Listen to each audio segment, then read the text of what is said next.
जय जिनेंद्र।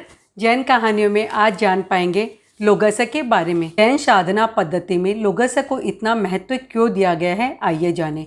लोगस को चतुर्विंशति स्तव उकीर्तन के नाम से भी जाना जाता है। जैन धर्म में 32 आगम बताए गए हैं। अंतिम आगम है आवश्यक सूत्र। ये सबसे लघु सूत्र बताया जाता है और इसी का एक अंग है चतुर्विंशति स्तव, जिसमें 24 तीर्थंकरों की स्तुति की गई है। इसके 7 पद है और ये प्राकृत भाषा में लिखा गया है। आवश्यक सूत्र कालिक है। इसे सूर्योदय और सूर्यास्त के बाद निश्चित काल बेला में किया जाता है, लेकिन लोगस को हम कभी भी किसी भी समय कर सकते। प्रश्न किया गया 24 सत्य एणंग भंते जीवे किण जनयई, अर्थात लोगस करके जीव को क्या प्राप्त होता है। समाधान दिया गया चतुर्विंशति स्तव करने के बाद जीव को दर्शन विशुद्धि प्राप्त होती है। जैन परंपरा में 24 तीर्थंकर होते हैं। वर्तमान अवसर्पणी काल में प्रथम तीर्थंकर ऋषभ प्रभु और अंतिम भगवान महावीर। ये वीतराग होते हैं, सर्वज्ञ होते हैं। इन्होंने तीर्थ की स्थापना की। ये तीर्थंकर होते हैं और ये अधिकृत प्रवचनकार होते हैं, धर्म के प्रवर्तक होते हैं। इन 24 तीर्थंकरों की स्तुति लोगस में की गई है। बोलचाल की भाषा में चतुर्विंशति स्तव को हम लोगस कहते हैं। यह स्रोत बहुत छोटा है किंतु बहुत भावपूर्ण है। इसमें 24 तीर्थंकरों का नामोल्लेख है, उनका स्तवन है, उनको वंदन किया गया है। इस स्रोत को यदि भावपूर्ण प्रतिदिन किया जाए तो आत्म शुद्धि के साथ साथ विघ्न बाधाओं से मुक्त करवाने वाला भी है। जैन दर्शन में कहा गया सम्यक दर्शन, सम्यक ज्ञान, सम्यक चारित्र, ये तीनों मोक्ष के मार्ग है। आचार्य उमा स्वाति ने कहा सम्यक दर्शन ज्ञान चरित्राणी मोक्ष मार्ग है। वैदिक वाङ्मय में भी कहा गया कर्म योग, ज्ञान योग और भक्ति योग। जो व्यक्ति ज्ञान योग में आगे बढ़ता है वह स्वाध्याय करता है, अध्ययन करता है, शोध करता है, और जिसकी रुचि अध्ययन में नहीं है, ज्ञान योग में नहीं है, वह भक्ति के मार्ग का अनुसरण करता है। जो ज्ञान और भक्ति के मार्ग पर नहीं चल सकता वह कर्म योग के मार्ग पर आगे बढ़ता है, अर्थात दर्शन के क्षेत्र में आगे जाता है। लोगस एक प्रकार से भक्ति योग का प्रयोग है। भक्ति के 2 प्रकार बताए गए हैं, बाह्य भक्ति और अभ्यंतर। अभ्यंतर भक्ति सदैव उपादेय बताई गई है। प्राकृत वाङ्मय में कहा गया हमारे 24 तीर्थंकर यानी कि ऋषभ प्रभु से लेकर भगवान महावीर तक के नाम का स्मरण और एक बार उन्हें यदि वंदन किया जाए तो यह हमें संसार समुद्र से पार लगाने वाला हो सकता है। भक्ति को मोक्ष मार्ग की साधन सामग्री बताई गई है।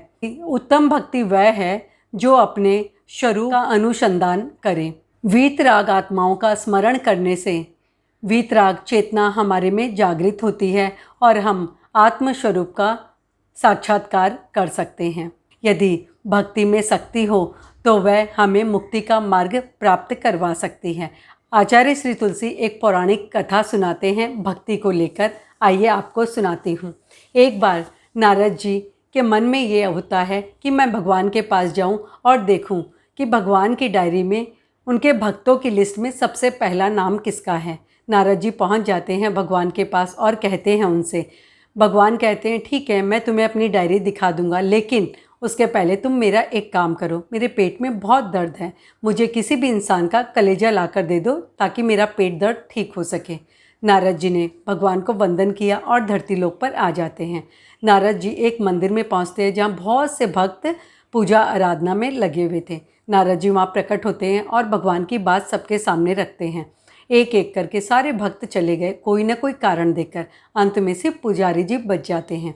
पुजारी जी से नारद जी ने कहा कि आप तो भगवान के इतने बड़े भक्त हैं, आप ही कलेजा दे दीजिए, भगवान का कष्ट का निवारण कीजिए। पुजारी जी कहते हैं यदि मैं अपना कलेजा दूंगा तो भगवान की भक्ति कौन करेगा।